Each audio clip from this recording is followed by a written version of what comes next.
جو تنہائی میں نکلتے ہیں. بالکل. کئی ایسے اسپیکرز بھی ہوتے ہیں, کئی ایسے لوگ ہوتے ہیں, قاری ہوتے ہیں جو کچھ تو اللہ بہتر جانتا ہے, میں کسی کو جج نہیں کر سکتا. کچھ ہوتے ہیں وہ جان بوجھ کے رو پڑتے ہیں, کچھ ہوتے ہیں وہ مے بی ان کو ایک بے ساختہ طور پہ ان کو آنسو آ جاتے ہیں. لیکن ان آنسوؤں سے زیادہ قیمتی وہ آنسو ہیں جو تنہائی میں نکلتے ہیں, جب آپ کو کوئی نہیں دیکھ رہا, جب آپ ہیں, آپ کا رب ہے, اور آپ کہتے ہو, آپ اللہ تعالیٰ سے دعا کرتے ہو, اللہ تعالیٰ کو پکارتے ہو, اور اللہ تعالیٰ کی خشیت آپ پہ طاری ہوتی ہے, اور آپ کی آنکھوں سے آنسو نکل جاتے ہیں. آپ قرآن مجید کی تلاوت کر رہے ہو, آپ قرآن سن رہے ہو کسی جو نا قاری کا, آپ رو پڑتے ہو. یہ الحمدللہ اللہ تعالیٰ کو یہ آنسو بہت پسند ہے, اور یہ وہ آنسو ہیں کہ یہ آنکھ جہنم میں نہیں جا سکتی.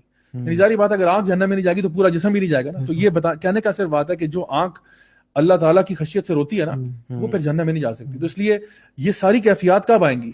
جب ہم لوگ اپنے آپ کو اس طریقے سے کنڈیشن کریں گے کہ میں نے اللہ کے ساتھ اکیلے میں ٹائم سپینڈ کرنا ہے. جس طرح ہر محبوب چاہتا ہے نا کہ اپنی محبوبہ کے ساتھ ٹائم اکیلے میں گزارے, یعنی یہ ایک پیار کا فلسفہ ہے. everybody wants to spend time with the person they love alone, not in front of everybody else.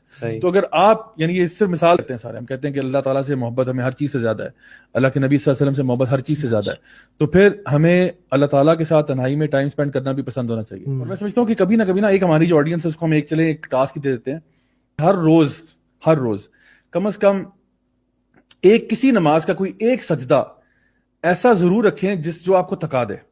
یعنی سجدے میں جائیں اور واپس نہ آئیں, اور بس اللہ تعالیٰ سے مانگتے رہیں, دعائیں مانگتے رہیں.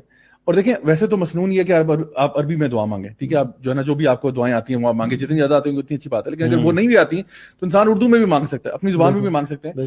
کوشش کریں کہ آپ نا جب آپ وہ ایک سجدہ ایکسپیرینس کریں گے نا, یقین کریں کہ وہ سجدہ آپ کو رلا دے گا. آپ جب اتنے لمبے, کیونکہ دیکھیں نا سب سے قریب ترین جب انسان بندے یعنی اللہ کے قریب ہوتا ہے نا وہ سجدے کے حالت میں, اور وہ بھی رات کے آخری حصے میں اگر ہو جائے. یعنی آپ سوچیں کہ سحری کا ٹائم ہے نا, سحری سے کوئی تقریباً مطلب جس ٹائم پہ آپ سحری کرتے ہیں, فار ایگزامپل اگر آپ 3:30 بجے لیٹ سپوز سحری کا انتظام شروع کرتے ہیں, 3 بجے آپ شروع کرتے ہیں, اور آپ 2 رکعت ہی پڑھ لیں چلیں, اور آپ اس میں ایسا لمبا سجدہ کریں کہ وہ آپ کو رلا دے. پھر آپ دیکھیں کہ وہ آپ ایمان کے علاوہ, کیونکہ اس سے زیادہ قریب کوئی وقت نہیں ہو سکتا, کوئی پوزیشن نہیں ہو سکتی جہاں پہ آپ اللہ سے قریب ہیں. اور اتنے جب اللہ کے آپ قریب آ چکے ہیں, پھر مانگو جو مانگنا چاہتے ہو. اسی لیے ہمارے علماء کہتے ہیں نا کہ تہجد کی نماز جو ہے وہ ایسا تیر ہے جو اپنا نشانہ مس نہیں کرتا کبھی. تو آپ اپنا یعنی جو بھی آپ نے چیز اللہ تعالیٰ سے مانگنی, تو میں نے کہا تھا نا کہ وہ پہلے سے آپ کو پتا ہوگا کہ میں نے اللہ سے یہ چیز مانگنی ہے آج. اور دیکھیں جب مانگنا اللہ سے مانگا جاتا ہے نا, تو پھر آپ ڈنکے کی چوٹ پہ مانگ کریں. یعنی زیادہ مسکین بننے کی ضرورت نہیں انسان کو کہ یا اللہ پتہ نہیں تو نے دینا تو دے دے, ورنہ کوئی بات نہیں میں گزارا کر ہی لوں گا. اس طرح دعا نہیں مانگی جاتی. آپ کہتے ہو یا اللہ تو کائنات کا مالک و خالق ہے, یا اللہ مجھے عطا فرما دے. ویسے بھی جیسے آپ اللہ کے گمان رکھتے ہیں اللہ کے بارے میں, اللہ تعالیٰ ویسے معاملہ کرتا ہے. لوگ جو ہے نا وہ زیادہ ہی کبھی کبھار نا دعاؤں میں بھی بہت مسکین بن جاتے ہیں. یعنی دعا مانگتے ہوئے بھی نا یا اللہ چلیں تو نے دینا تو دے دے, ورنہ کوئی نہیں, خیر ہے دیکھ لیں گے, آپ گزارا تو کر ہی لیں گے. کتنے فضائل کٹھے ہو رہے ہیں صاحب. اگر رات کو انسان مطلب ایک تو رمضان, دوسرا تہجد کا ٹائم, اللہ سبحانہ تعالیٰ پہلے آسمان پہ تشریف لائے ہیں اور منادی کریں کوئی ہے دعا کرنے والا میں دعا قبول کروں. تیسری چیز کہ وہ نماز میں ہے, نماز ایک اٹ سیلف عبادت ہے. چوتھی چیز کہ وہ سجدے کی حالت میں ہے, کیونکہ حدیث میں آتا ہے اقرب ما یکون العبد من ربہ وهو ساجد فاکثر الدعاء. اور دیکھیں اللہ کے کیا فرمایا کہ انسان سب سے قریب رب کے ہوتا ہے جب وہ سجدے میں ہوتا ہے, تو کیا کرے, مطلب کیا کرے اسے بتا دیجیے. اکثر دعا, دعا کثرت سے کرو, کیونکہ یہ وہ ویسے بھی ٹائم اللہ تعالیٰ کے قرب کے لیے سجدوں میں اضافہ کرنا چاہیے. تو اللہ تعالیٰ سے قریب ہونے کا اس سے اور بہتر کیا ذریعہ ہوگا کہ آپ سجدے کے حالت میں اللہ کے نبی سے بھی قریب ہونے کا, جو صحابی نے کہا تھا کہ مجھے آپ سے قریب ہونا ہے, تو نے کہا تھا فاعنی علی ذلک بکثرۃ السجود, تو میری مدد کرو اپنی دعا قبول ہونے میں بکثرت السجود. یار if we go back to those people جن کی نمازیں سب سے پرفیکٹ تھیں, تو وہ تو لگتا ہے کہ ریئلسٹک نمازیں نہیں تھی ویسے آنیسٹلی. مجھے وہ صحابی کا نام یاد نہیں کہ جن کو پہرے پہ کھڑا کیا ہوا تھا اور وہ تلاوت کر رہے ہیں رات کو, اور تیر آ کے لگا ان کو, اور ان کو پتہ ہی نہیں چلا.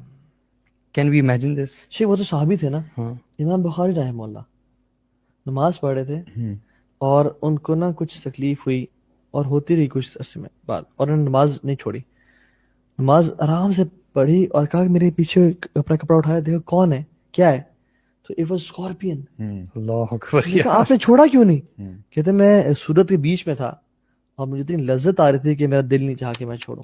اور ہمیں مسلح پہ چونٹی اگر نظر آ رہی ہو تو وہ ہم اس کو دیکھتے ہیں نظر آ رہی یہ بھی ہوتی ہے جو کہ رائٹ جا پیر رہے پہ نہ ہیں، چڑھ وہ اچھا وہاں سے لیفٹ ہو گئی دیکھو. ہاں کوئی کاکروچ کبھی آ جائے تو سارا خوشبو ہمارا نکل جائے. اللہ تعالیٰ قبول فرمائے. ایک دفعہ یہاں پہ ہمارے پاس ہی ایک مسجد تھی جو بھی بنی نہیں تھی, کمپلیٹ نہیں تھی, تو ہم لوگوں نے, کچھ بھائی تھے 4-5, ہم لوگوں نے فیصلہ کیا کہ اس مسجد کو آباد کرنا ہے, کیونکہ وہ مسجد بالکل ویران سناٹا.com تھا مسجد, مطلب اس میں چھت بھی نہیں تھا, مطلب پراپر چھت بھی نہیں تھا, کھلی آسمان تلے مسجد ہے, اور بالکل مطلب حالات بڑے خراب تھے اس کے.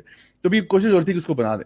آپ یقین کریں اس مسجد میں ہمارے سامنے کیا کچھ نہیں آیا واللہ العظیم. ایک دن ہم صبح فجر کی نماز پڑھیں, اتنا موٹا چوہا جو ہے نا وہ آگے سے کبھی ادھر جا رہا ہے, کبھی ادھر جا رہا ہے, کبھی ادھر جا رہا ہے, کبھی ادھر جا رہا ہے. اور آپ یقین کریں مجھے اس دن اپنے پہ رونا ہے. پتہ کس بات پہ؟ اس لیے رونا ہے کہ یار یہ چوہا جو ہے نا یہ مجھے نماز میں ڈسٹریکٹ کر رہا ہے. حالانکہ چوہا کافی بڑا ریٹ تھا جو پتہ نہیں کہاں سے نکل کے آ گیا. پھر ایک دفعہ ایک چھپکلی گر کے وہاں پہ آگے پیچھے گھومنا شروع کی, تو وہاں پہ اکثر اس قسم کی مخلوق جو ہے نا وہ آ جاتی تھی. لیکن پھر میں نے اس ایریا نے نا مجھے الحمدللہ بڑا اسٹرینتھن کیا اس چیز میں کہ no matter what happens don't be distracted. But اس کے ساتھ ایک چھوٹا سا وہ ہے کیچ بھی ہے, ڈسکلیمر یہ ہے کہ بندے کو اتنا بھی بے پرواہ نہیں ہونا چاہیے کہ خاندان والے بیچارے تباہ ہو رہے ہیں اور آپ کہہ رہے ہیں کوئی بات نہیں میں اس وقت خوشو کی حالت میں ہو رہی ہے. کیونکہ نبی کریم صلی اللہ علیہ وسلم جو ہے نا وہ اپنی نماز کو چھوٹا کر دیتے تھے جب آپ کو کسی بچے کے رونے کی آواز آتی ہے. صحیح بات. تو یہ نہیں کہ بچہ جیے مرے جو مرضی ہو, میں تو تلاوت کر رہا ہوں بھائی سورۃ البقرہ کی تلاوت ہو رہی ہے, سارے آپ برداشت کرو, ایسا نہیں. اور ان صحابی کو ڈانٹا جنہوں نے نماز جو ہے نا نارمل عشاء کی نماز پڑھا رہے ہیں اور اس میں سورۃ البقرہ کی تلاوت شروع کر دی ہے کسی اور کی, تو ایک صحابی چھوڑ کے نکلا ہے وہاں سے. انہوں نے کہا بس یار بہت ہو گیا. تو وہ جب جا کے معاملہ نبی کریم صلی اللہ علیہ وسلم کے سامنے آیا تو انہوں نے ان صحابی کو ڈانٹا کہ بھی تمہارے پیچھے جو